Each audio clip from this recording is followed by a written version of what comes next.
So you live in the town where George Washington's family comes from. Yep. Wow, that's wild. That's wild. And now, and you know, because then you wonder. I'm a history buff, so then I got to wonder. Oh, Okay, how did that get named Washington? You know, I mean, it's like, wow, that's trippy. I am so excited. I didn't know. I never know who's coming on. I didn't even put a post up. Um, right. I was up till 7 a.m. I couldn't go to sleep. Me I had. too. Were you? I think it's happening to a lot of people. Hmm. And there was this thing started yesterday in Soulogy, and it just went on and on and on, and it was all in synchronicity. I just happened to come across it at 5 o'clock in the morning. I'm looking at it, going, "Oh my God!" Then I got another post came out from a lady on the East Coast here. B Joy is her name. She's coming on tomorrow, and she put up this incredible post. She's 38 years. She's been awake, and she's been very quiet. And that's what's happening. What's happening is these, like yourself, who are so humble that they feel like, what do I have to offer? And she said it for all of you. She said, I don't do light language transmissions.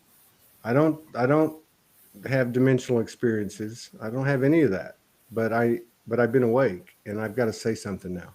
So when Morgan and I were doing a Zoom, we Zoom a couple of times, 2-3 times a day, and we were talking, and you sent your message through that you didn't mean to push send, you know, and we've all done that. Oh my God, I've done it on posts before, and I said this is exactly what the world needs. We need this mother energy. We need this mother bear energy. You know, this we need it now, and I see it's happening. And she's been talking about this for years, and I saw it at the Soulogy Fest. Mm. There was about 50 or 60 feminine souls primarily. There was a few men that carried it, and they were. I'm pretty good with names and energy, and I didn't recognize most of them. I did, but when I saw them in the eyes, like you, Mm. I recognized them right away. And I think it was the second night. It was the second night I walked after I did 10 hours of emceeing. I went and took a break, and I came back, and they were playing some music, and there was all these women on the dance floor, and it looked like light language dancing. Their hands were moving, the colors were vivid, and I just knew in that moment. And Morgan was in Australia, and I thought to myself, this is what she was talking about. And they were anchoring.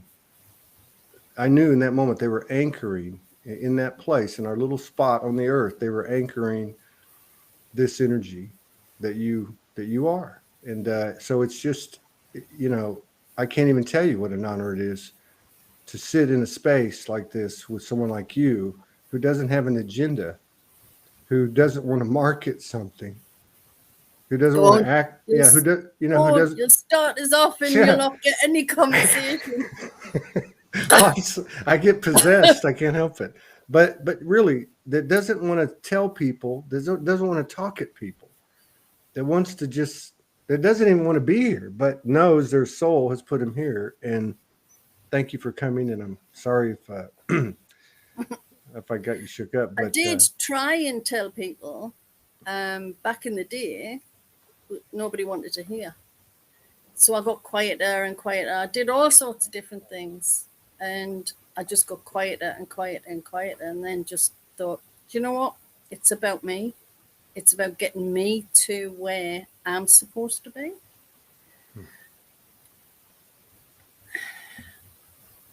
And so we went into lockdown, and I've been in. It's something I've always done. Go into that cave every year. I do it. So lockdown wasn't really anything different, apart from I had a massive dark night of the soul at the beginning of it and went into it. But I have tried to tell people. I've had the banner out, and I've had the, you know, I can help you. I've done this, and no, that wasn't the way I was supposed to be going. hmm. That's got to be a tough spot to be in. It is. It is. And especially when you're living in a place where you can see people need, and you have to just sit back and let them sink. It's Yeah. so very hard. Yeah. Experience is the only teacher, isn't it? Mm-hmm. Mm-hmm. Totally. Totally. How long you been like this? Mm-hmm. Like what? You got fairy all over your face. Well, I, I, I, I don't know where to begin with all of this, but for the past 4 days, from sending that message, I have sat and imagined you on my sofa and told you this story over and over and over again, going through my whole life. And it's something I've never done before. Nobody has known the whole story. And I've explained it in lots of different ways.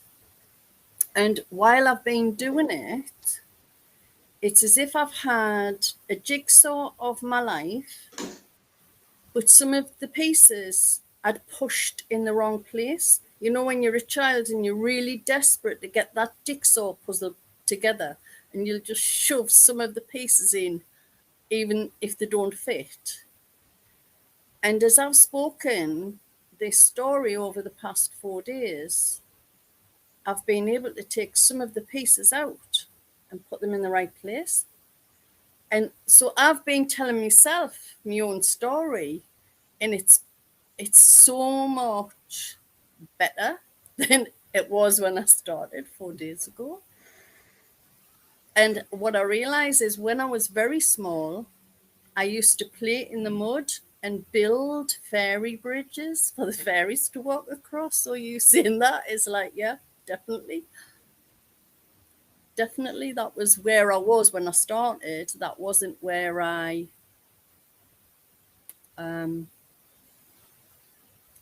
was in 1987. I'd been 1987. yeah. I'd been molded and pushed and forced into a personality that wasn't me. 1987 came along and I just hit a wall and woke up Wow. then. Harmonic convergence. Yeah. Well, it was actually 1986, the end of 1986, going into 1987, when it hit me. And it was, I thought I was in an avalanche. It felt like an avalanche, but really it wasn't. It was like, you know, the beginning of an avalanche when you get the little stones. That was what that was. The avalanche came later. Oh, that's funny. That's like getting hit by 12-foot waves and you think that was Yeah, it, and then a tsunami comes. So, exactly. so what happened in 1987? Did you lose everything? I mean, did Just everything just, about. Well, I lost my marriage. My oldest daughter left home. My middle daughter got into lots and lots of problems. So she ended up being taken away from me. So I was only left with my youngest daughter and myself. And to explain what that meant to me was I was married when I was 16. I had my first daughter when I was 17. By the time I was 21, I had 3 children and my husband left. They were my life. And I think when I look back now, I realize I was over possessive of my children because they were the only love I had in my life. They were the only love I'd had in my life up until then.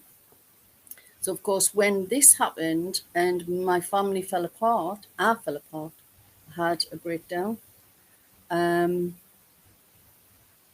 I lost my job and I lost my home. I had to sell my house. And it was just, I just felt basically like my life was ending, you know. And the only thing that kept me going was my youngest daughter. She was 13 at the time. And like I always did, like I'd always done, I should say, I was on this little hamster wheel. So all of the car crashes that happened throughout my life, I would see rest for a week or two and then jump back onto the wheel and keep running. And that was how I lived my life. And this time I couldn't jump on straight away. It took us a long time to get back onto the wheel. And in the process of that, I'd gone to a deli in one of the supermarkets, and there was a lady there who was serving, who I used to do 10-pin bowling with. And she, you know, how you meet up after years and you, oh, how are you? Da, da, da, da, da. And I was saying, oh, I'm fine. She said, actually, you're not. She said, I'm a spiritual healer and I run a spiritualist church. Would you like to come along? And I was like, no. No, thank you very much. I don't believe in things like that. I really am. I don't want to be there, sort of thing. No. And she said, no, come along. Tuesday nights we do open circle. Thursday nights we do healing. So me being, well, I know now it wasn't me making a mistake, but I thought on Tuesday, I thought, you know what, I'm really going to give this a go because I wasn't well at all. So I went along on the Tuesday. Obviously, I got the wrong night. So she said, well, you've got the wrong night, but what we'll do is you can join the open circle and I'll give you healing afterwards. So I said, right, okay. I didn't have a clue what she was talking about, what an open circle was or whatever. And she said, just take a seat, you know, and we do a meditation. I didn't know what a meditation was. And then we'll see what messages we get. And I'm thinking, I've got no idea why I'm here. This woman is talking absolutely rubbish to me. But I sat and did what she said. And then I could see pictures. When I had my eyes closed after the meditation, I could see these pictures. And she said, right, okay, we'll go around and see what everybody got. She got to me and she said, so what did you get? Nothing. She said, yes, I know you did. Spirit are telling me you did. And she said, look, you might not believe in it, but there may be somebody here that needs this message that you've got. So I said, all right then. I saw a Victorian tailor's shop. And in the back room, it was full of old mannequins. And in the corner, there was a parrot. And it had multicolored feathers. It wasn't the color of a parrot. It had all of these multicolored feathers. And they were all different kinds of feathers. Ostrich feathers, you know, all sorts. And it's standing in the corner and it's going, like this. And I'm thinking, I've got no bloody idea what this is about. And there was a young girl who stood up and she said, yes, I can take that. And I said, what do you mean? She said, my great uncle was a tailor. And he had in the back room, he used to make hats as well. And in the back room, he had a stuffed parrot. And he used to stick all of the feathers for the hats in the parrot. And I was blown away and I was hooked. I went to the spiritualist church for 5 years after that. And I knew that if anybody had given me a message, I would have poo-pooed it. I would have just said, nah, you know, it's just a good guess. So Spirit had worked it so that I gave the message and it was taken. And that was, wow, I was gobsmacked. I was blown away. Wow. So then, yeah, and that was 1987. I got taken to the spiritualist church. And I got convinced the first time I was there. And then I went there for 5 years, and we used to do every month we'd do like a service, and you'd have 3 people on the stage. One person would give the philosophy, another person would explain parts of what spiritual, like the act of giving off messages, what they did with that, and the other person would actually tune in and give messages. So they started to put me on the stage, and every time I went on the stage, I fell off to sleep. I just snored all the way.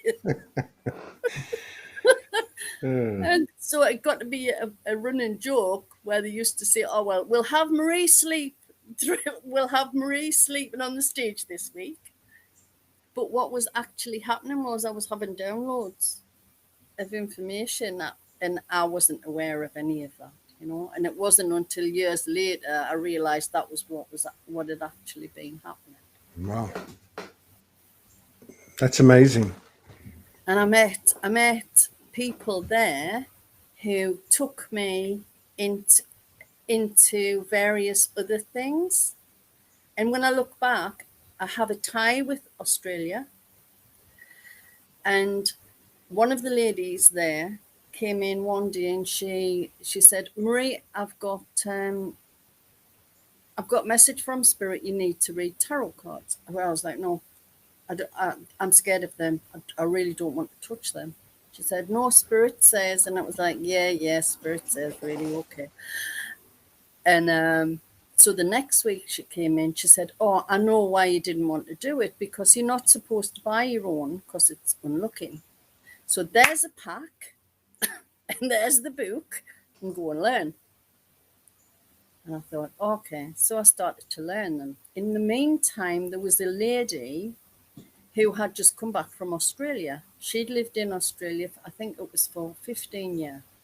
She was from where we live, but she'd gone out there and she'd come back. And she was learning to be a hypnotherapist. And she became a friend of mine. And she introduced me to a lady who lived 4 doors away from me. I don't know if you know about the houses in England. A lot of houses in England are terraced houses. You know how your houses, you've got sort of land between? Uh-huh. Some of ours we don't. We have a house that's joined onto a house that's joined onto a house. Okay. And that's called a terrace. And that was where I lived, in a terrace. So she was actually just 4 doors up the street to me. And I didn't know she lived. I didn't know her at all. There was a lady come all the way from Australia to introduce me to a lady who lived 4 doors away from me, right? And the reason she wanted to see me was because she wanted somebody to read her cards. And I'd just been given these tarot cards a few weeks prior, right? So I met this girl and we got on really well. And because I went to the church, obviously there was lots and lots of different things that used to come. There was a guy who came with crystals. And as soon as he was showing these crystals, I was totally fixated on these crystals. And I was telling my friend. And there was no internet then. There was no computer. We didn't have computers then or anything. So there was very little information. But we managed to get a magazine and find out that there was crystal course down in Manchester. And she said, "Do you fancy going to this crystal course?" And I was like, "Yeah," but I was really rock bottom as far as money was concerned. And she said, "Well, I tell you what, if we go down together, we can," because it was a weekend thing, so you had to stay overnight. She said, "We'll share the room, we'll share the petrol, and we'll ask if we can pay each session instead of in a lump sum." So that's what we did. 6 months into the course, she decided she didn't want to go anymore. And she said, "But what I'll do is I'll take you down and then I'll come down and pick you back up." So it was like a 4-hour drive away. Rather than you miss the course because I started you on it. It was my idea. So that's what we did. And there was a lady on the course who offered to let me stay at hers. So I was gifted that as well. And it's like, I think some things tell me I need to stay here, right? Right on the last day, the last weekend of my first year, when we were going to have our exams on the Saturday, I didn't have my course fee. So I thought I'm going to have to phone my tutor and tell her that I can't go tomorrow and I won't be able to take my exam. So I tried till 9:30 on the night, on the Friday night. I couldn't get a hold of her, and I thought, nah, I'll leave it till the morning. I know it's sort of really, really last minute, but I'll phone her in the morning. I got a phone call at 10:30 at night. It was one of the other girls on the course. She said, Marie, Spirits told me you haven't got the money for tomorrow. I was like, how the hell? She said, no, Spirit told me they haven't got the money for tomorrow's course. Look, get yourself down, make your way down. I'll lend you the money and you can pay me when you've got it. And it was like, oh my God, So I was able to take my exam for that. My tutor, when she was leaving after we'd all finished our exam and that, she said, oh, by the way, I've just been attuned to Reiki. And when she said Reiki, the palms of my hands just went pop, pop. And I was like, wow, hang on. She said, who would be interested? My hand just shot straight up. I mean, I didn't even do it. It was, my body did it. Who would be interested in doing Reiki after you've finished your second year? So that's what I did. And then went back for a second year, and my friend, who, bless her, is my dragon sister. Wow. She lives in Manchester. She'd said, right, okay, if you're coming on to the second year course, come and stay with me, and then you won't need to stay at a hotel. So I thought, right, okay, then I know the money will come from somewhere. And I'm telling people around me at home, oh, I'm learning this and I'm learning that. And they're all going, yeah. She's not something not right with her. So I did the second year course, and then we did Reiki. I got attuned to Reiki 1. Oh my God. I've never experienced anything like it or anything since what happened. On the night time, after we had our first attunement, my friend and me, I was in my bed, she was in her bed, and I said to her, I need you to watch me because I need you to bring me back in case I can't get back myself. And what was happening was, as soon as I closed my eyes, I went into this wormhole and I was rushing and I was leaving my body. And I was trying to talk to her and tell her, watch me and tell her where I was going. And I was feeling sick. The further away I was getting from my body, I couldn't communicate with her. So she had to watch me. And I went through this wormhole, and there was a circular door made of metal. And on the door was a big seal, like it looked like clay. And on that was symbols, but it wasn't Reiki symbols. And I had to smash this seal for this door to open. And when I did that, I went down another wormhole. And this happened about 5 or 6 times. There was 5 or 6 seals that I had to break. And then I came out into pitch black sky, and it was filled with stars. And I had what I thought was a person holding this hand and a person holding that hand. But when I looked, there was nobody there. But there was something holding either hand.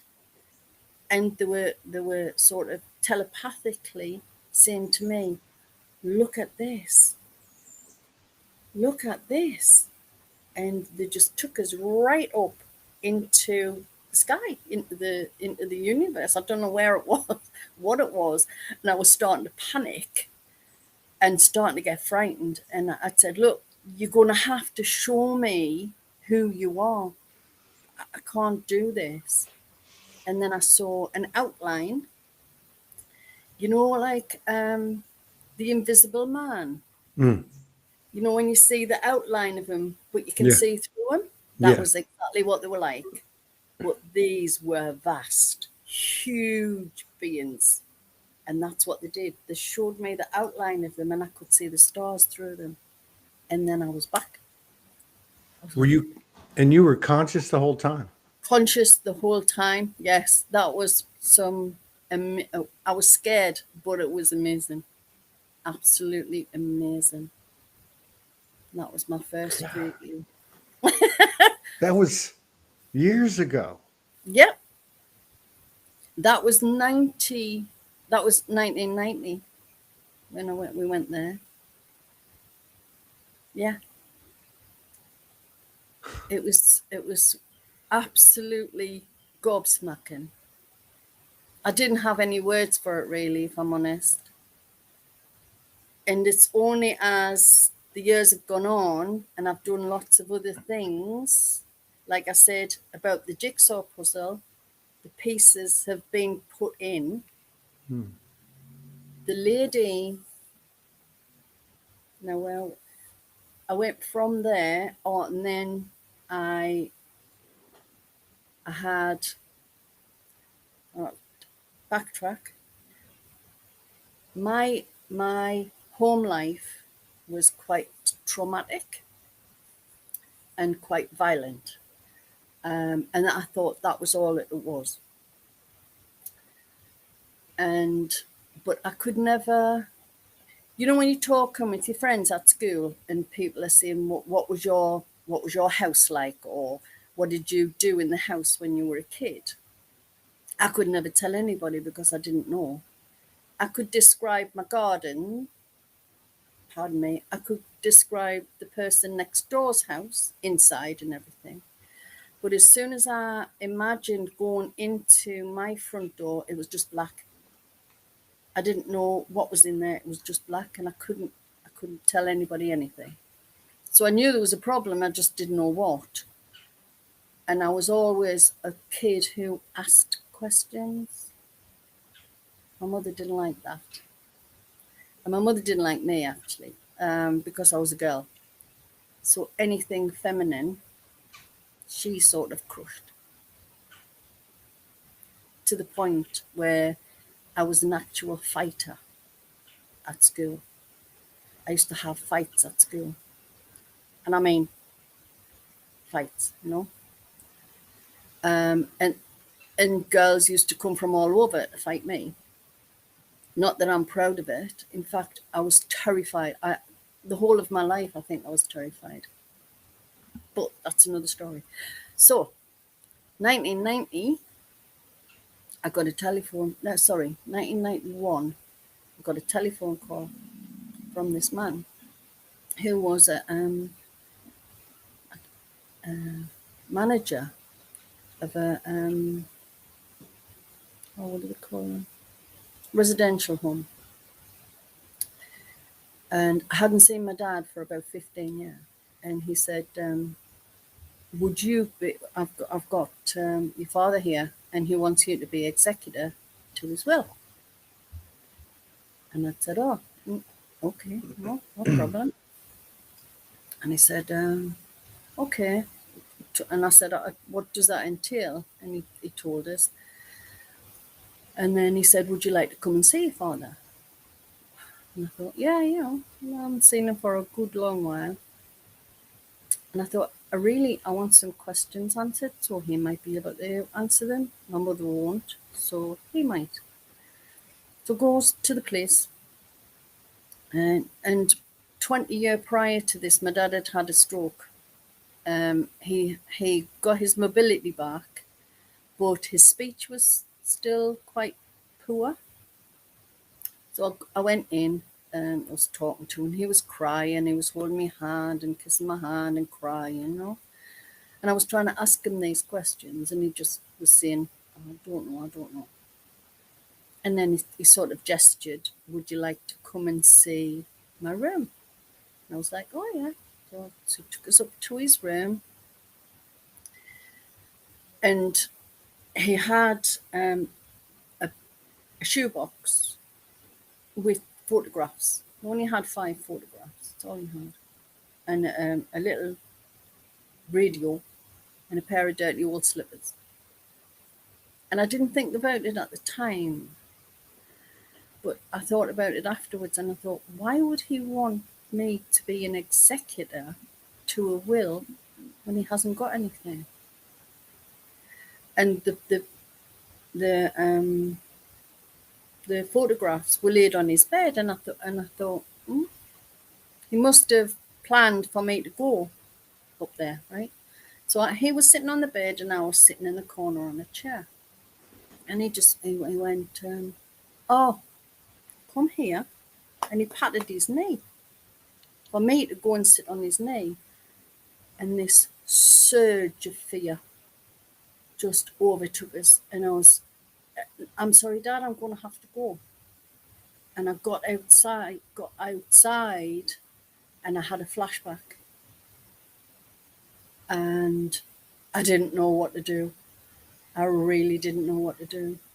So that was another dark night of the soul. And as spirit works with me, I had been reading for about 2 weeks this book about inner child work. So they prepared me for what was coming. So a lot of hard work, a lot of diving really, really deep. The first time that it had happened with me was so traumatic that a part of me had left my body, because I nearly died. And I had to, when I was working with her, she couldn't see, she couldn't speak. She could only give me feelings in my body and smell. So that was where I started from with her. Now she's dead cheeky. What? And now she's dead cheeky. That took a long time. I even became ill. I got ME, which is similar to CFS, chronic fatigue syndrome.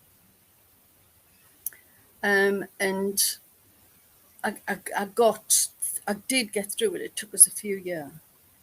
And the outcome was that my father had sexually abused me from the age of 6 till 11.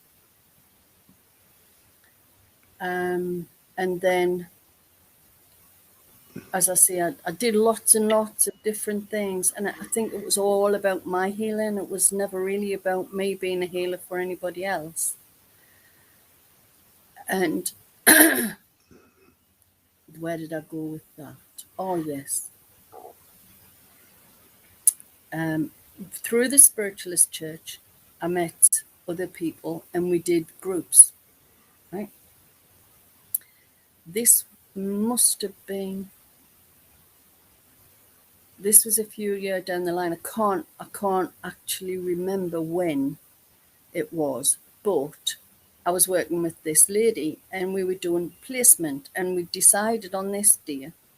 This was when I felt a lot better. We decided on this day that we would just go with our intuition, right? So we sat in meditation and said, okay, then what do we have to do? We needed to go to a garden center. Do you have garden centers? Yeah. Where they sell plants? Yeah. Yeah. We needed to go to this garden center. And I can't remember what she had to find, but I had to find a big plate. You know, those what go into the plant pots, what Mm-hmm. catch the water. I had to find one of those, and I had to find 5 different stones, all different sizes and all different colours. So off we went, and we were having our jaunt, we were doing our thing. And then when I came back, I had to sit and meditate with this plate and these stones. Put them into my garden. I had to put the plate in the garden and put the stones in certain places on the plate. And all I was told was that's for Australia, right? On the night time when I went to sleep, I had an Aboriginal man come to me. And he had, you know, the white paint where they look like skeletons? He was like that. And he was talking to me about Australia. And I was asking his permission to go. And he was telling us all this stuff. I couldn't tell you what he said, but I knew he was telling us lots of different things. And then I thought no more of it, right? 5 years later, one of my friends took me to a psychic fair. She said, "Oh, there's a psychic fair on, Marie. Do you fancy going?" And I was like, "No, not really." She said, "No, come on, you haven't been out." I was in one of my hibernation periods. And she said, no, come on, you haven't been out for ages. And I knew there was something going on, because with me, when it's a hibernation period, and when the hibernation period's over, there's always one of my friends will come and say, "Come on, we're going somewhere." And then I know it's time. I need to be out doing something, because something needs to be happening. It was the same as when I woke up with your name, and it said, "Right now, now write to Todd." I'd been going to do this for about 2 months, but it just didn't feel right. And I woke up that morning and it was like, "Write to Todd now." So anyway, she'd said, "Right, no, come on, we're going to go to this psychic fair." I was like, "Right, okay then." So we went in, and there was a guy with a table straight ahead, tall man, bloke, tall man, long hair, beard, a bit hippie-ish, with all of this stuff on the table. And I was like, that looks interesting what he's doing. And I went over and I was asking him. And he had this new modality, healing modality. And he was trying to promote his book. He was from a place just down the road to where we lived. And he'd just come back from Australia. He lived in Australia for 13 years, and he'd just come back to promote his book, right? And what he'd done was Rosslyn. He'd been to Rosslyn Chapel, and in Rosslyn Chapel, the what do they call them? Knights Templars had left symbols, or so it said, that they've left symbols in Rosslyn Chapel. And he went round Rosslyn Chapel trying to get, figure out these symbols. And these symbols were what he used in this healing. And I thought, that's really interesting. And then came away and went round the other tables. And then when we were leaving, he came over and he gave us his card. And he was chatting again about his book. And I said, "You know what you need? You need a PA." And he said, "Are you offering?" And I just laughed and went, "No, not really." And I left. And when I was in the car with my friend, said to her, "Do you know what? I wouldn't mind having some of that healing. I wonder if he would be willing to swap. If I do some promotion," because I'd done workshops, I'd taught workshops, and so I had quite a few contacts. And I thought, if I do some promotion for him, he might reciprocate and give me some healing. So I phoned him up, And he said, yeah, that would be good, you know. So that's what we did. And we became friends. And I used to do intuitive inner child work with him. And he would read my cards, you know, just as friends, nothing more. And then he was going back to Australia. And he used to ring me on a weekend. He used to ask my advice about his girlfriend and stuff like that. But we kept in touch, right? In the meantime, my friend's mother, I used to give her Reiki. But in the meantime, she passed. And she left a little nest egg for my friend. And my friend and her husband went on around the world cruise. They went to Australia, they went to New Zealand, and, you know, right the way around. And she came back and she said, I've got a proposition for you. And I was like, oh, come on then. She said, well, would your friend in Australia, because she knew him as well, she'd met him as well, does he still want you to go out there? Because I used to joke with him. He used to say, well, so when are you coming out here? And I used to say, well, when you send us the ticket, you know. And she said, would he still be willing for you to go out there? And I was like, I don't know, I presume so. She says, well, ring him. And I said, why? She says, well, I've got a proposition. She says, you can either come on holiday with me and my husband and the family to Paris for a fortnight, or you can go to Australia. I was like, what? I was like, but there's no way I'd be able to pay you back, darling, you know. I couldn't afford to pay you the fare back. I said, am I asking you to? It's our gift. We've talked about this and it's our gift, but you can't go for just a fortnight. You have to go for 6 weeks. So I phoned the guy up and said, you know, are you still up for me coming over there? And he was like, yeah, no problem. The only thing is I don't have my flat anymore. I've only got a caravan. And I was like, oh, you know. He said, no, we can put a screen in the middle, you know, and it'll be fine. I was like, right, okay then. So I ended up going to Australia, and it was Adelaide, by the way.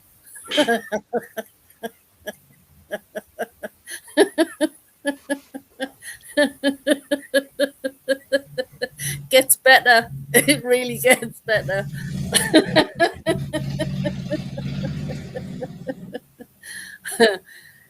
But I was going to go in the October because I thought I didn't really want to go when it's in the middle of their summer, because I didn't know if I would be able to cope with the heat. But I found out that 2 of my daughters were pregnant. You all right? Yeah. Found out 2 of my daughters were pregnant, right? My oldest daughter and my youngest daughter were both pregnant, and they were both due in November. So I thought, I won't go until I've seen the girls, you know.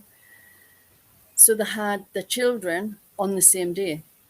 One at the top of the country and one at the bottom of the country. One was 6 o'clock in the morning and one was 1 minute to midnight on the same day. So they called the twin cousins. Wow. So I ended up going anyway to Australia in the November.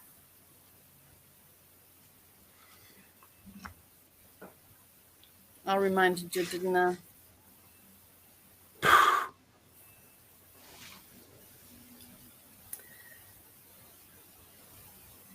And he didn't turn out to be the person I thought he was.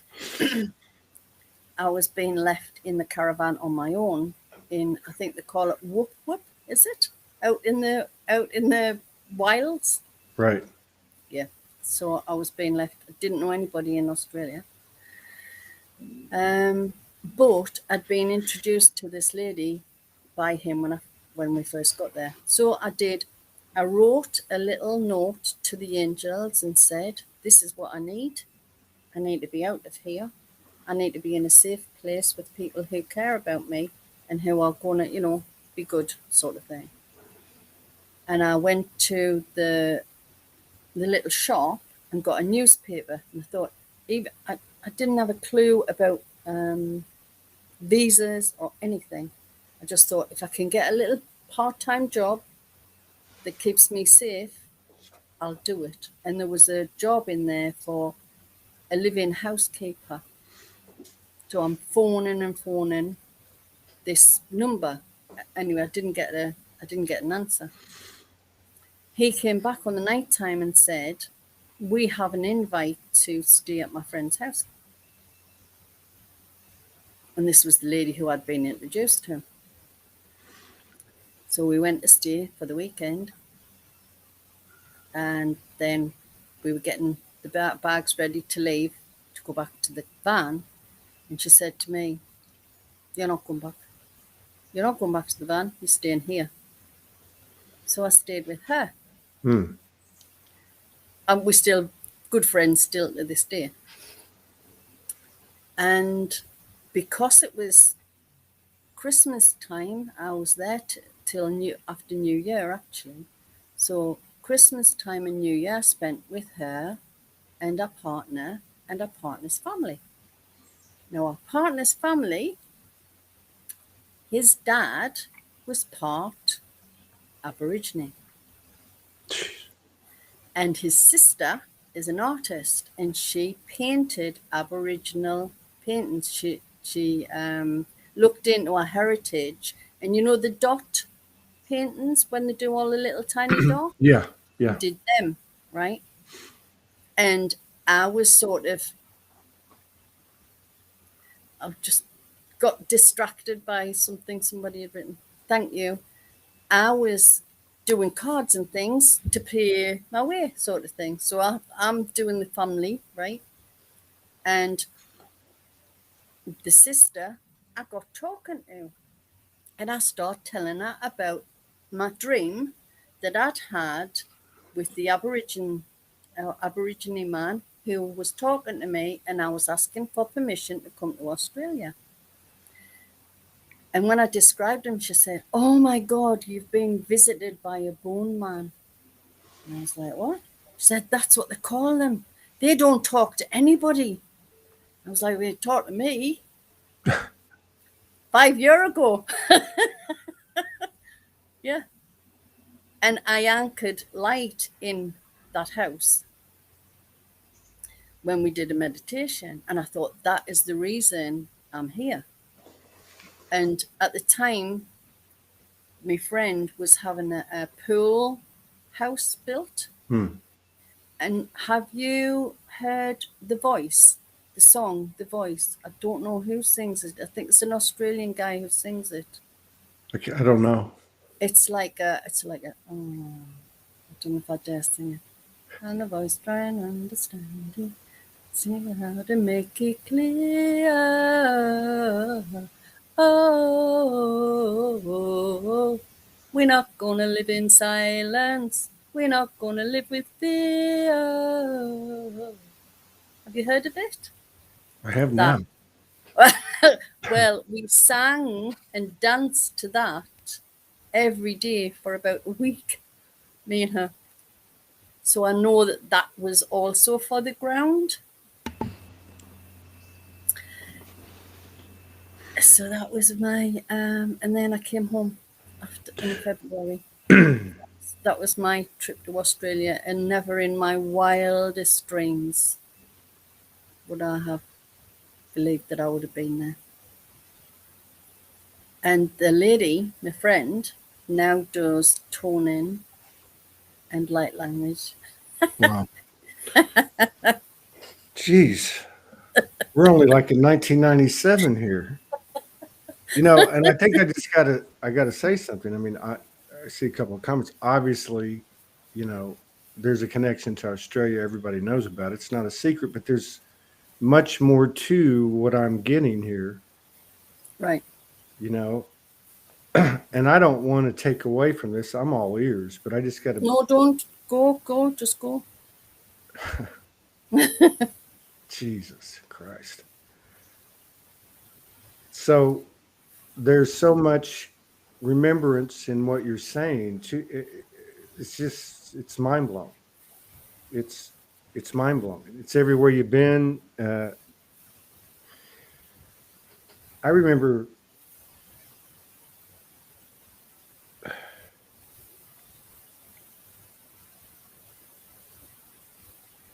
So a lot of things happen on this show that you could call them dimensional experiences.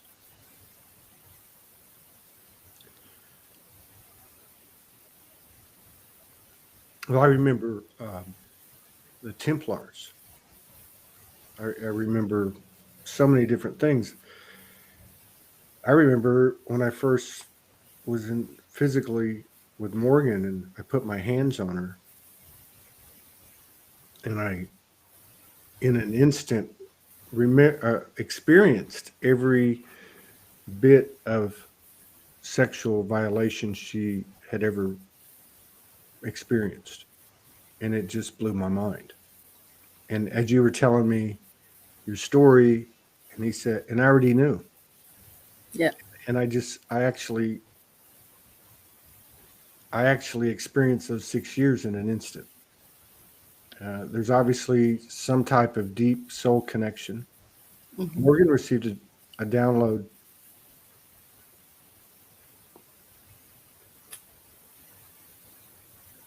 a few days ago.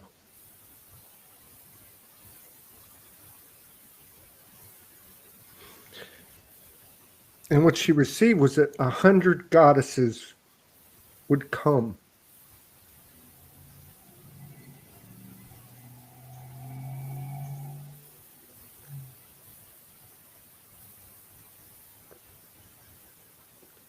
And they've come. They're coming. There's a whole bunch more, but I don't want to say it. Just keep going. I don't know if I can. Oh, shit. That's what I'm saying. Yeah. So anyway. Okay. Let's regroup.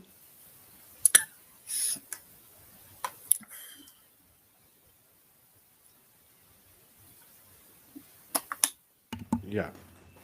We're just connecting the dots is what's happening. And you know what's crazy is you know, she as an example, she says there's 100 goddesses coming now, right?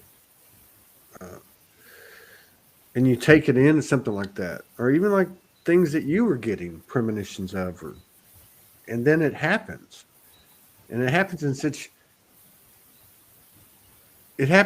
a way that is so far out there that you're not ready. You can never be ready. And the crazy thing is, the human is the center of it all. You know, you, me, everybody. Okay. It's I'm going to hit you with another one. Oh, Jesus Christ. Let me get another Kleenex. All right. Okay. That's When good. I was when I said to you that I was talking through my story with you Uh-huh. over the past 4 days, one of the things I also realized was when I was little, I think from about 7, my uncle got a car because nobody had cars then. We weren't like you lot. We didn't have cars. We used our feet. Yeah, I knew that would make you laugh. So he got a car, and my gran, she was a real homebody. She'd never been anywhere in the whole of her life. So my uncle got a car, and he decided he was going to take her all around Britain. Mm. So we got dragged with them. I mean, it was great. And I went into, and this is not an ego trip, and it's not a Yeah. I'm not blowing my own trumpet or anything No, like that. we can pick that up on. We can pick But up on that.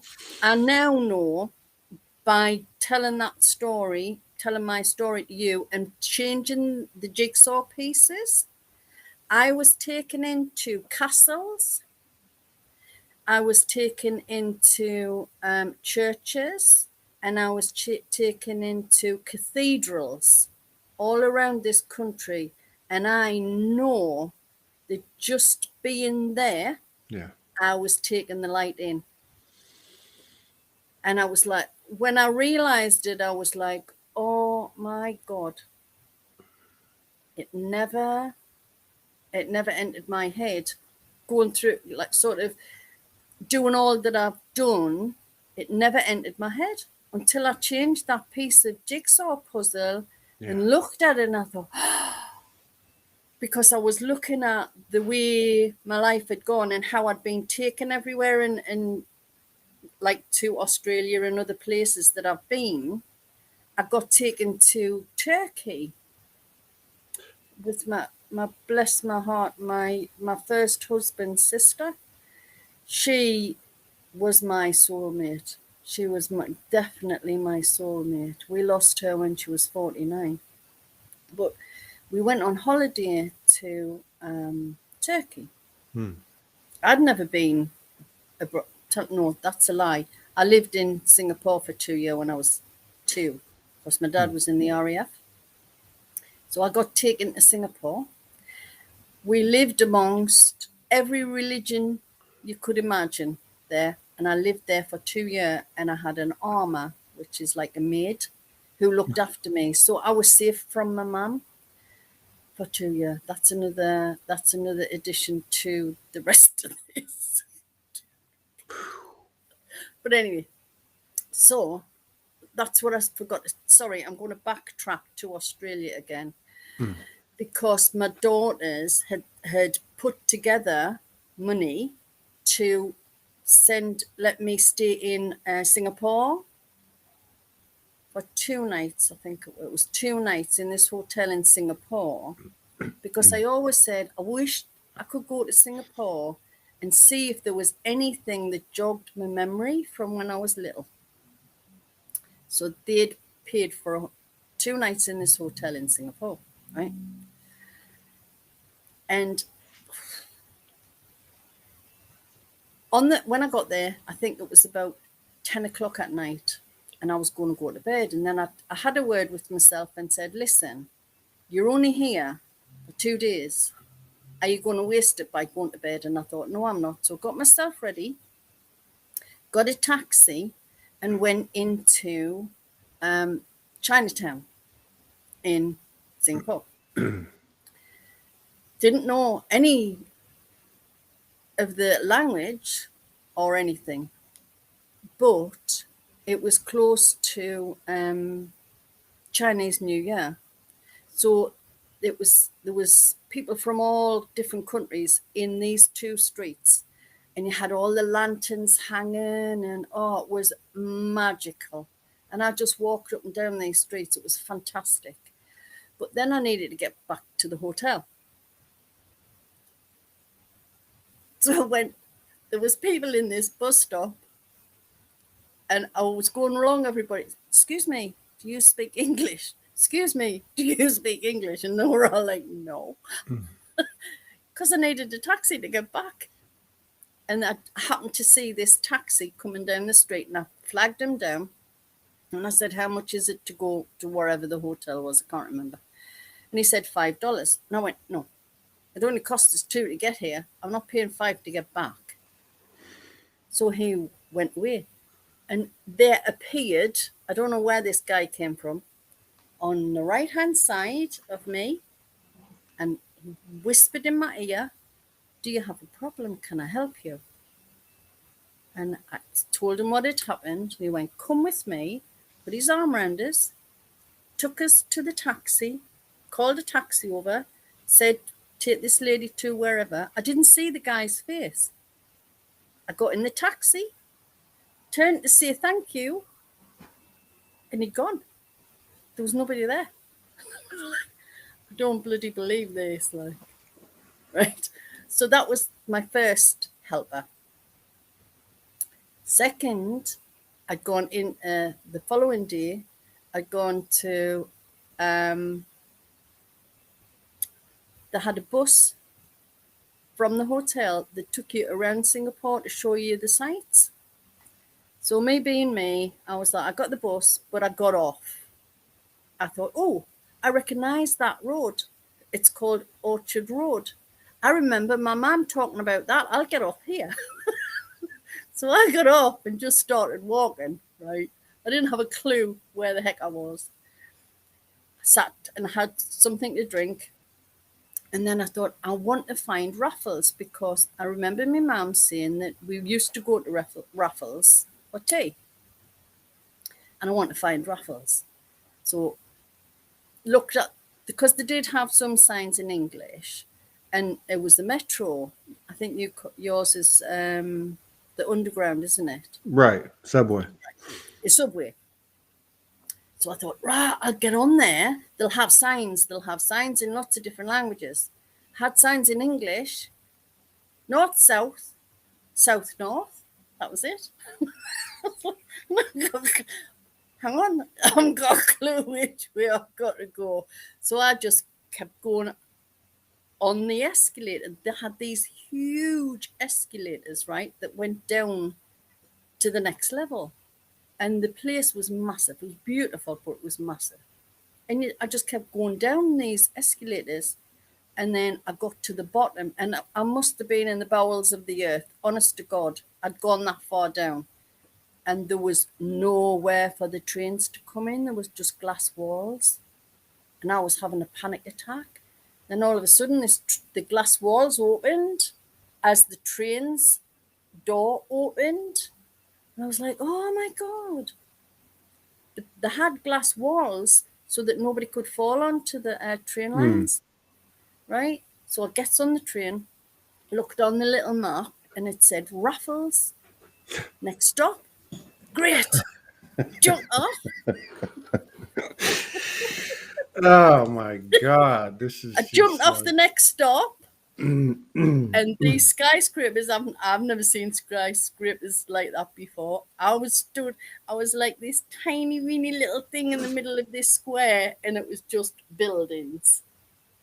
And I'm thinking, well, where's Raffles? Because I know Raffles is sort of a 1930s style place, right? And these were all massive skyscrapers. I thought, I know what I'll do. I'll go and have something to eat.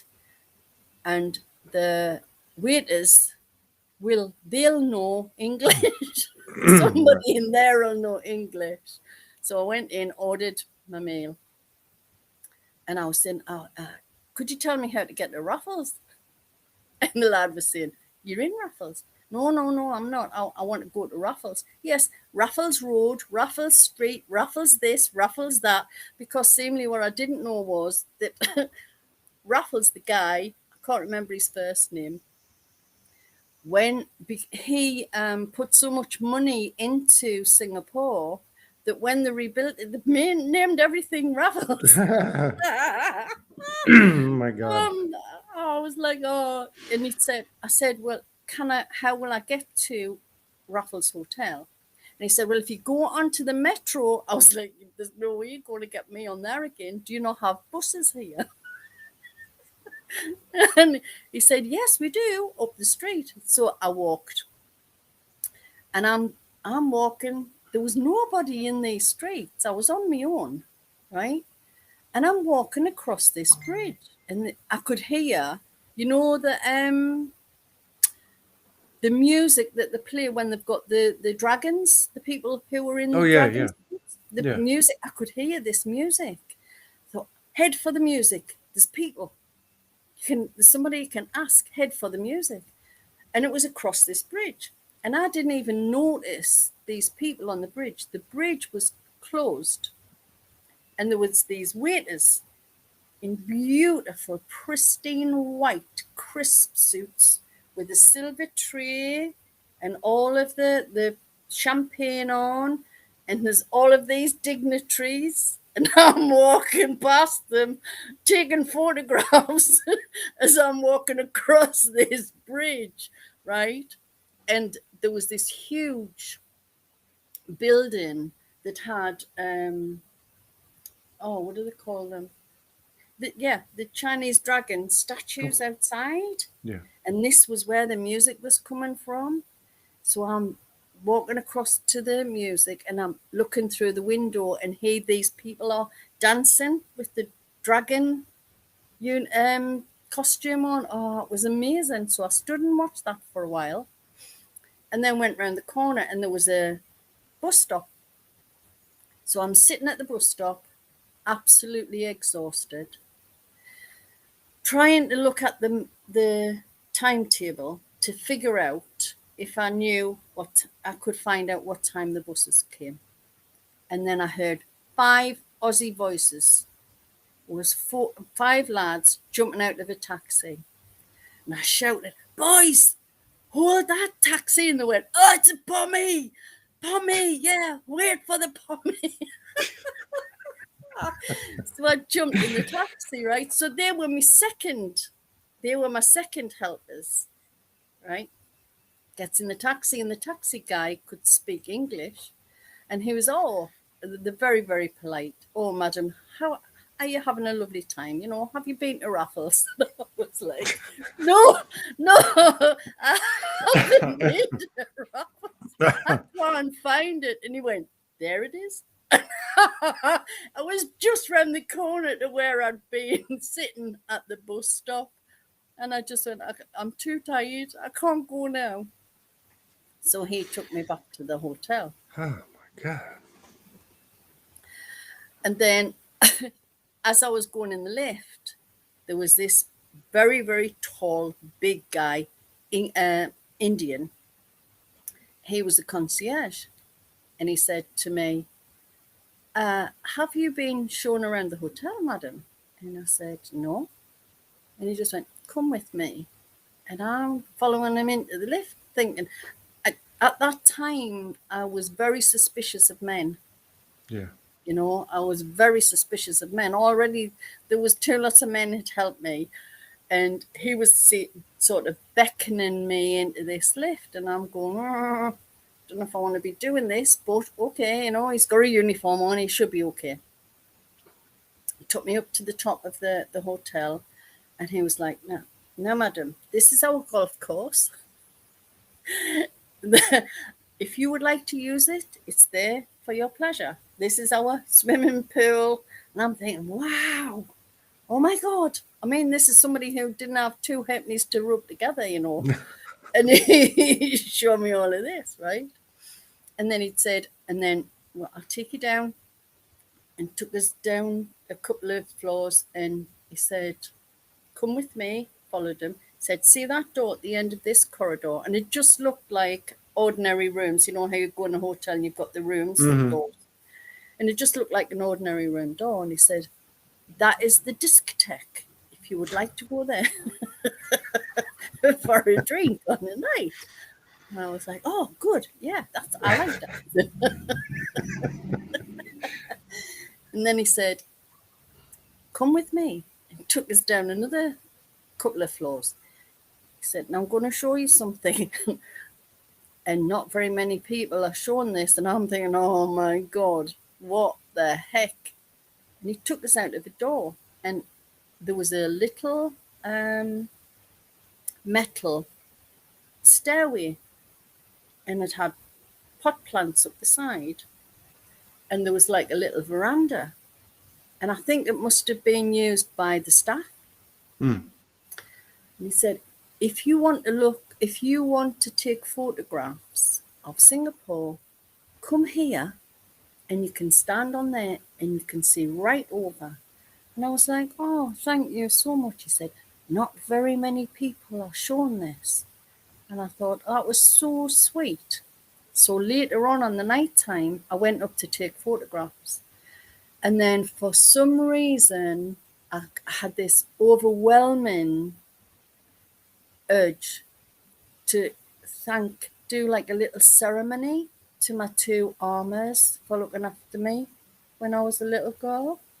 So I did a little ceremony on that balcony for them, just to say thank you. Which if he hadn't shown me that, I wouldn't have known. I wouldn't have been able to. And then I was so disappointed. I was leaving the following day. Oh, sorry, I forgot to tell you about the Frenchman. I decided, right, it was the last night I was there. I'm going to go to the disco. I'm going to have a drink and I'm going to have a dance. Right, well, only drink one because I don't drink. So I get in this lift, and this guy's in this lift. We go up, we come out, we go down the corridor. We obviously, neither of us knew where this blooming thing was. We were in different corridors, and he was looking at me and I was looking at him. And eventually he said, "Are you looking for this disco?" I said, "Yeah." He says, "So am I." He says, "I only want a pint before I go to bed." And he said, "Shall we go down to the reception?" I said, "Yeah, we'll go down to reception." So we went down to reception, asked, and they said, "Oh, it's a Sunday night, it's closed." So he said, "Well, can I have a drink?" So they gave him a drink and I had a coffee, and we sat outside chatting. And he was telling us about his wife. He'd bought a necklace for his wife. It tells you that the difference between cultures and money. He was telling us about his wife, and he bought her a gold necklace. He bought her a necklace. That was what he said. He didn't say it was gold. He bought her a necklace.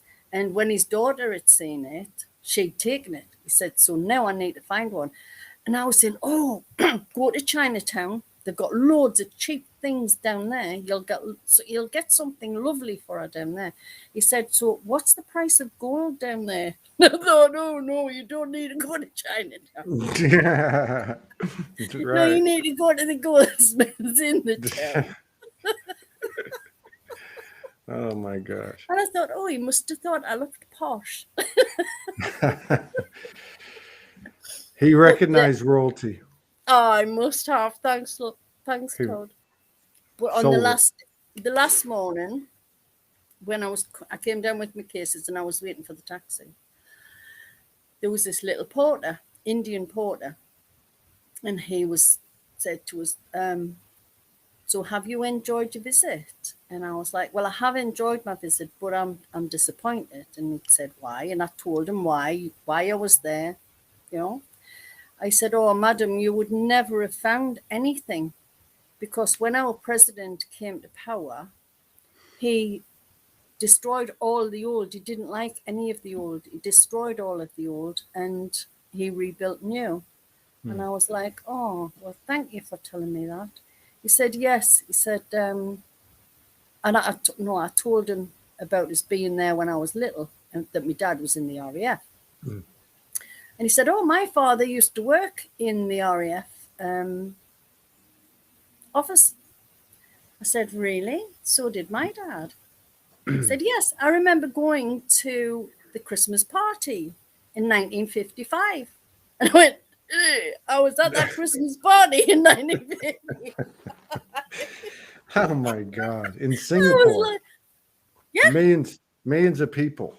yeah." Wow. So I left and I wasn't as disappointed because I'd seen this guy who I was obviously at the same party with when we were little teeny tots. It was Wow. amazing. So that was my trip to You know, Australia and Singapore. people talk about walking into a situation like they're walking into a dimension, but you're a walking dimension. I mean, Forrest Gump has got nothing on you. No, not at all. It's And that amazing was, though. It's amazing though that the how your story is just interwoven. It's like a tapestry of multi-dimensional and really the multi-human incarnation, right? I mean, like I mm, can't believe the amount of code that your story has, but I feel like this is what's been coming up slowly between mm. the words, and now it seems like we've just entered the dimension that you and those like you actually are. It's pretty amazing.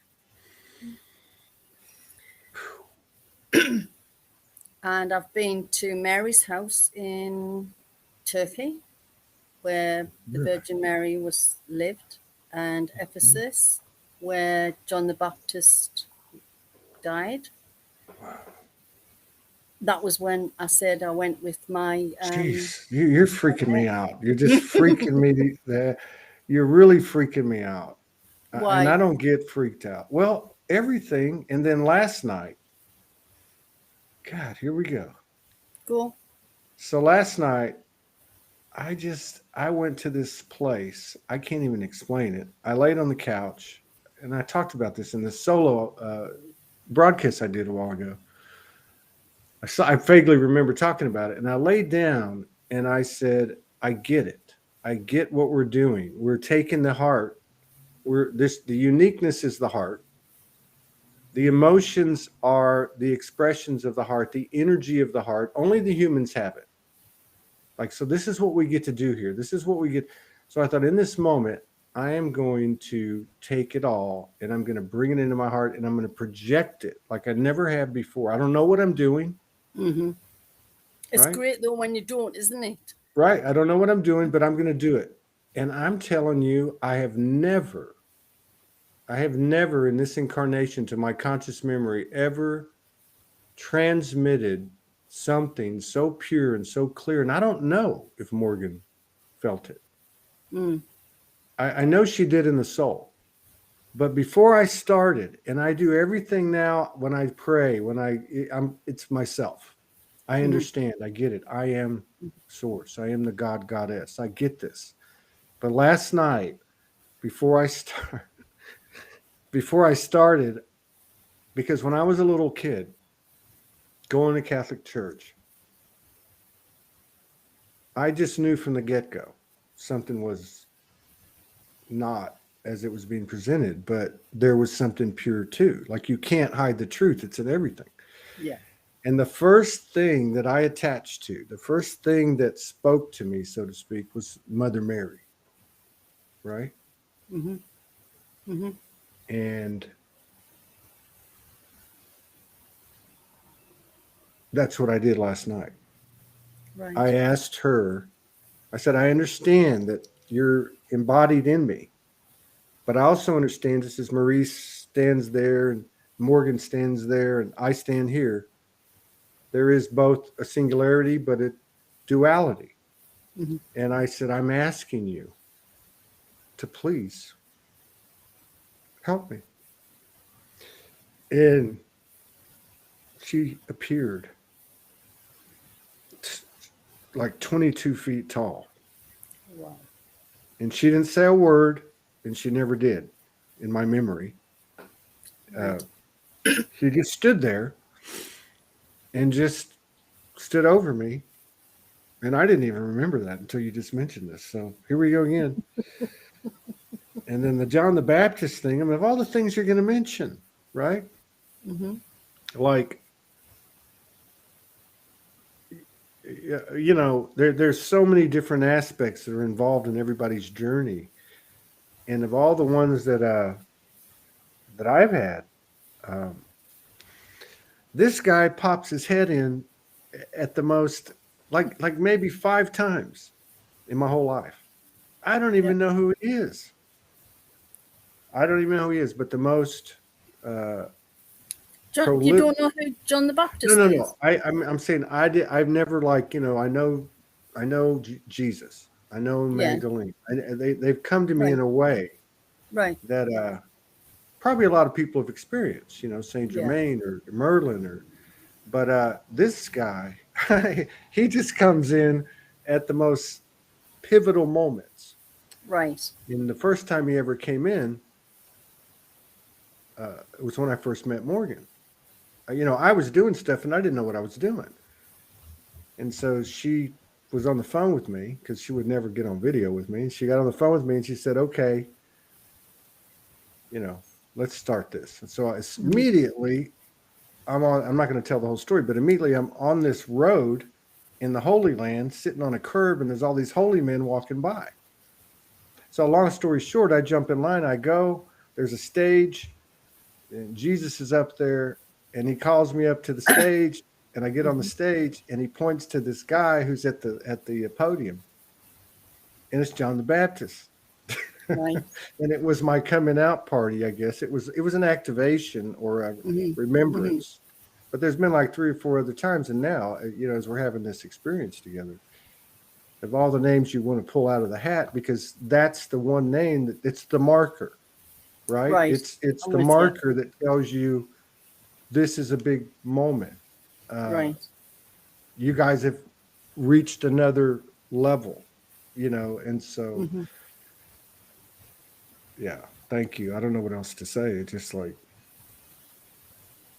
it's, when your mind keeps getting blown and you're in a human vessel with all of its frailty and all of its doubts and all of its confusion and all its glorious pain and suffering, and you keep getting your mind blown, this is what keeps us going.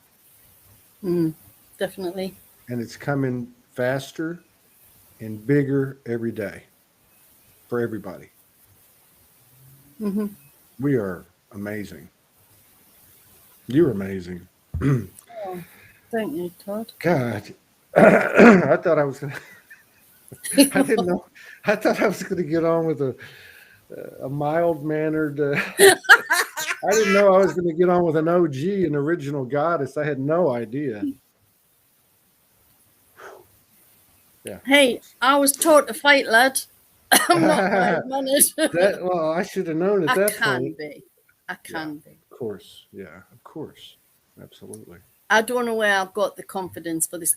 If I'd come on the 14th, mind, I just went into blind panic when Morgan sent me the dates. Yeah. And the first one was the 14th, and I was like, 14th? Oh, because my idea with time and days has just gone out the window. And I thought, 14th, that might be a couple of weeks. It was that day. Just no. Right. I wouldn't have coped. So I picked the date that was furthest away.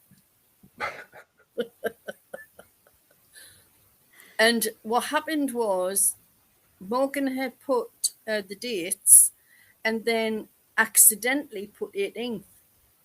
And I'd said, yeah, 18th. And she come back and said, no, I didn't say the 18th. I said, well, that's what you've put.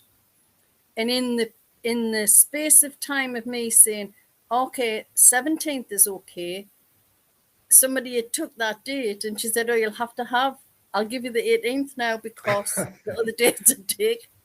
So it was obviously, it had to be, it was going to take 4 days for me to integrate and swap all of my bits of jigsaw into the right places so that I could explain what I needed to explain. I mean, there's lots and lots and lots of other stuff. And obviously, we haven't got the time to go through the whole lot. Well, I think, I guess that's true. I mean, I the biggest downloads, I've been saying it for years. And, you say things. It's like you raising your hand for Reiki. You say things. I do. I mean, it's been happening for 10 years. I say things and I'm like, sticking my foot in my mouth. I'm like, but I've been saying that the biggest downloads, transmissions, channelings, and activations come from each other. And you say one thing and then you experience it. And it's like, again, mind blown. So can I just stop you there a second, yes, Todd? Yes. Cheeky Joe Delaney, a lovely woman, also barking mad, Scouser. He is a Scouser, and I don't even know what the hell that means, but I know what it feels like. That's the language that he speaks. It's where he's from. Liverpool. Well, too, is Morgan stepped in summer of 2018, and we'd only done 400. We'd only done about 250 shows, and she stepped in. She came over for the second time, and she stepped in and said, "You show up, and I'll find the people." And there's been people help us do that, but she's been the one that's, has been the steward of the frequency, and which has allowed me to show up in whatever state I'm in, and And so anyway, one of the things that's happened is she gives people these dates, and then she'll look at the calendar and she'll say, uh, on the Friday the 9th, it's going to be a huge day because look who's on, or look at next week. And so it's always like an indicator of what's going on for all of us. Yeah. Now, this next week, there's like 3 shows, and that's just like unheard of. I mean, we have 3 shows a day. And I'm thinking all these goddesses, they're writing me, and they're just ringing the phone up, and Yeah. and I got to get to them, and now I'm wondering if I'm going to be laying on the couch all of next week, recovering from this one. But I think that you should come back on when we can get Yeah. integrated with everything that you've shared with us, and I know I'm going to spend the rest of the day on my back. Oh, bless. No, but I mean it's a good thing. I mean I can't even count the bone man, Aboriginal, the shaman, the Templars, the Rosalind Chapel, Turkey and Mary's house, and John the Baptist, and the fairies and the dragons. Holy shit, it's happening. It really is. And it's not in social media, and it's not on the disclosure or conspiracy platforms. It's not in the obviously mainstream media. It's happening. Been happening to me for 33 years. Yeah, but I That mean, I know of. it's happening in these little subtle under the radar meetings. Yeah. Where there's less, from human standards, less proof of the engagement. But somehow or another, I know into the bones of my soul that, like, as an example, this transmission today is reaching not millions, but billions. And they may not know it at the human level, but the souls are lighting up. And to even go further, I know it's rippling out into all of our ancestors and all of our descendants, if you want to put it that way. Yeah. And I just want to thank you from the bottom of my heart for the alignment and the healing that you've brought to me on a personal level, and what I know others must be feeling that have been consciously a part of this. And I welcome you. I would be honored for you to come back, even in same time next week. that'll give us time to recover, and but if you resonate with it, that would be great. And or later, whenever you want to, just send me a message or send it to Morgan. That's better, probably. Yeah. But and those like you, this is the real deal. This is worth showing up. This removes a lot of doubts from me. Oh. So I don't know if you if you have anything you want to say before we get out of here, but just this, Todd, right? I've been watching you for no, here we go. The last time when you were talking to Lisa Transcendence Brown, because I followed her and that's how I saw you. Oh my God. Are you? Yeah. Oh my God. You got to be kidding me. No. So, okay. I got to tell this part. We're connecting the dots. So I think most of the people know that have been around the last 24 hours. A lady by the name of Mina Grace put up a post in Soulogy group. And she said, I don't know what to do. They wanted me to get a jab.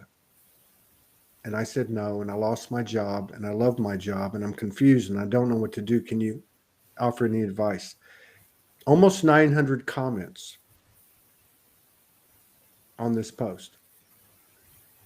And it's all over the place. Most of them are coming from a place of pure intention and attempts at neutrality, but there's that polarity that you see in the light worker communities today. Mm-hmm. As a result of that, this lady that's coming on tomorrow, I forgot. No, thank God I'm not going to do anything else. I'm just do this one, I'll do that one. She's coming on tomorrow. Her name is B Joy. And as a result of that, she puts up a post. I see it at 4:00 in the morning. And she says, I've been like this for 38 years. And I never say anything. And I saw this post in Soulogy, and I had to put up a comment, and I was shocked at what light workers are saying. Mm-hmm.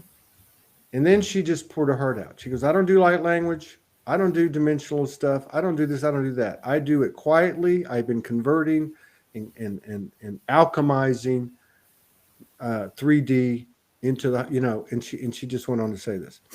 Yeah. So I sent her a note and I said, please, I'd be honored if you'd come on. And she wrote me back and she said, yes. I don't know if you remember me. She said, I saw you for the first time with Lisa Transcendence Brown when you were in Hawaii. Now, I got over to Hawaii with $100 in my pocket because Spirit told me to go, and you can relate to this, and so can everybody else. I'd been married to Morgan 4 months earlier, and actually 2 or 3 months earlier. I didn't have the money to get her over there. I didn't have the money to stay in a place. I was lucky enough, and a sister accommodated me, and we did pay her for a room. So I went to Lisa's 4 weeks in a row. We did a couple of shows, and I guess that's where she saw it. It was just as you did. She goes, I don't know if you remember me, but because I'm in the background, I never say anything. But I saw you on with Lisa Transcendence Brown. Then I started checking you out. Then I became engaged and enraptured by the story of you and Morgan. And she said, I don't know if you remember me, but I sent you some money to get Morgan over there. Oh. So now you're telling me that you saw me,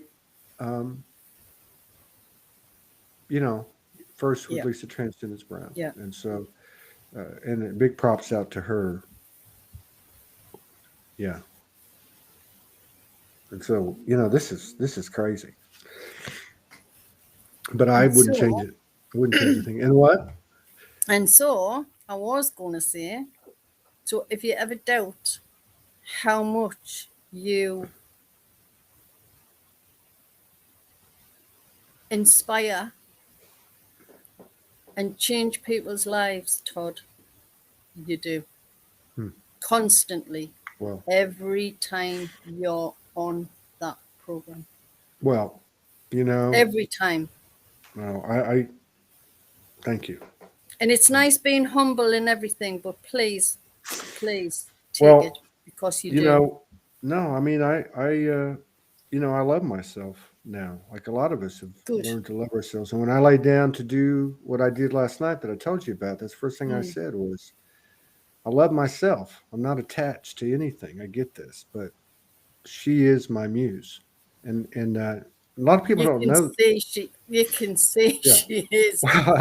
Well, a lot of people don't know that in 2008, and I didn't meet Morgan until September the 3rd, 2015, in the physical, or on the internet, and but I believe it was in 2008, and I was still very deep into the matrix back then.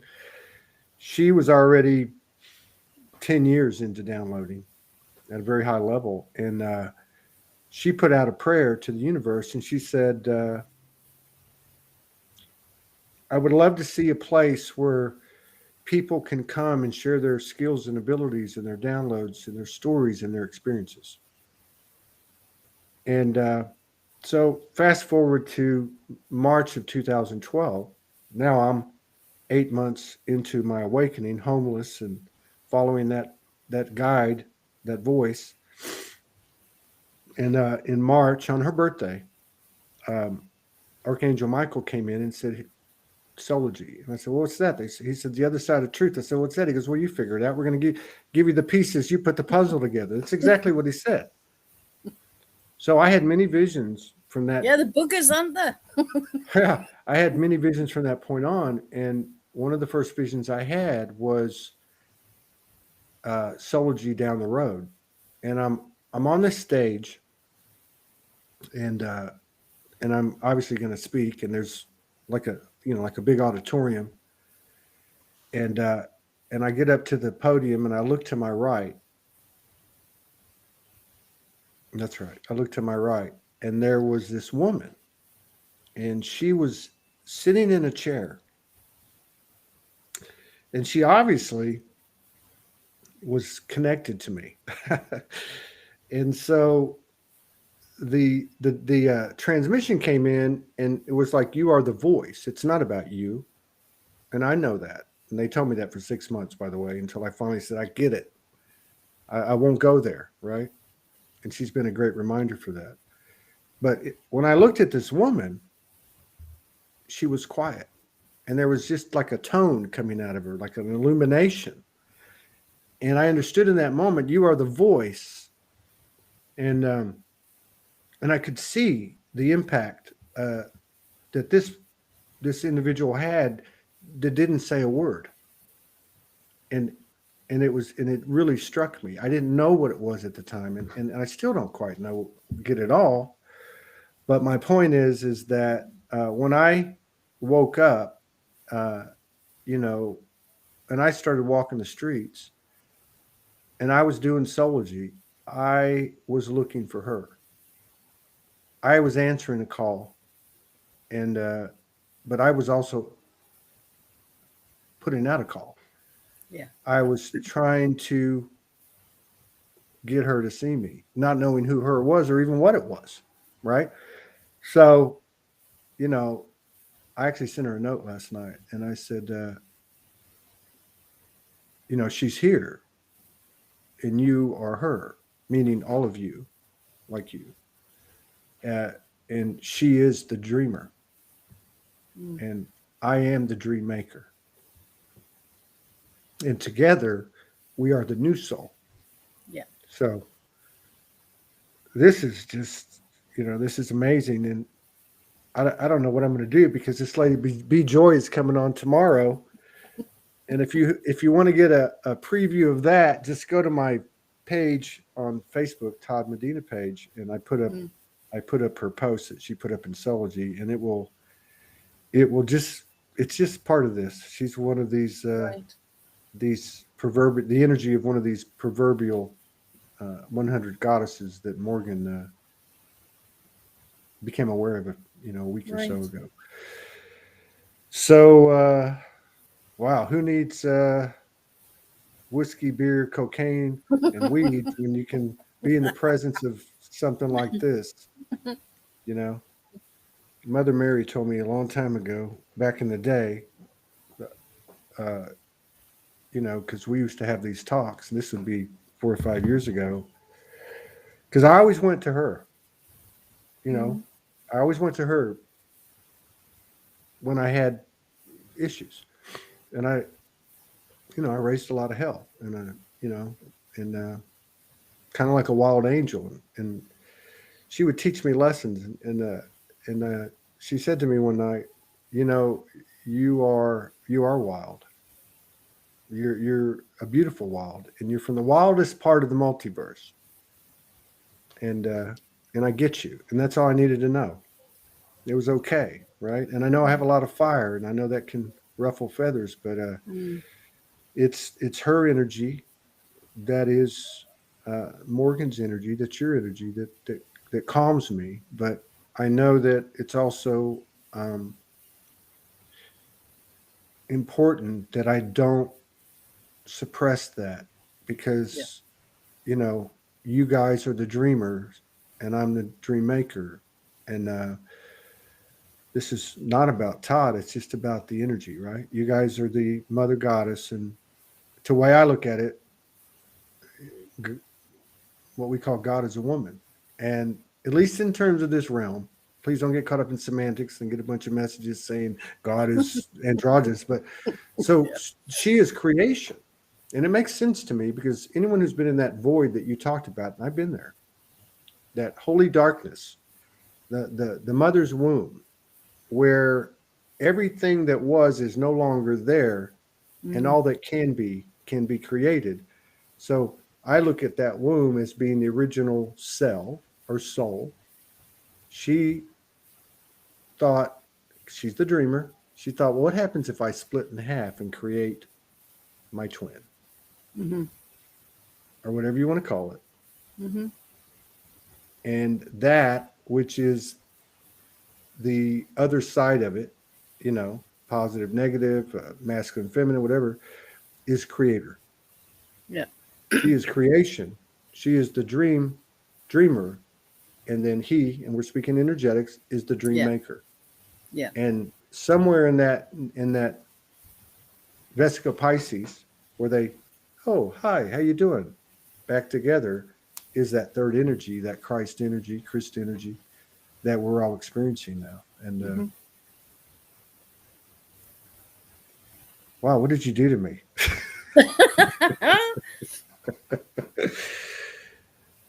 I've got a magic wand under here. Oh my God. I'm sorry. Don't be. Okay. I'm not sorry, and I appreciate your words, and I thank you. I thank you from the bottom of my heart. So we'll see you. I hope to see you again. Yes, you will. In the flesh, and on the show. On the show. Okay. I'll send it up. I'll put my order in. All I can say is, well, if I say I'm going to be prepared next time, I'm just pissing in the wind because. But I will welcome it with open arms, and I'll try to be as whatever. I love you. Good luck tomorrow. With your sister. Yep. Yeah. Hell, I think we're only on what, the first or second or third or fourth. We got 96, 97 to go. So wow. Yeah. So if this is the beginning, yeah. So you take care, and all blessings to you and all yours over there. Same to you, Todd. Thank you so much for blowing my mind. I'll see you later. Welcome. It's 111 in the house the moment we say this. You can't make this stuff up. Bye-bye. Bye, love.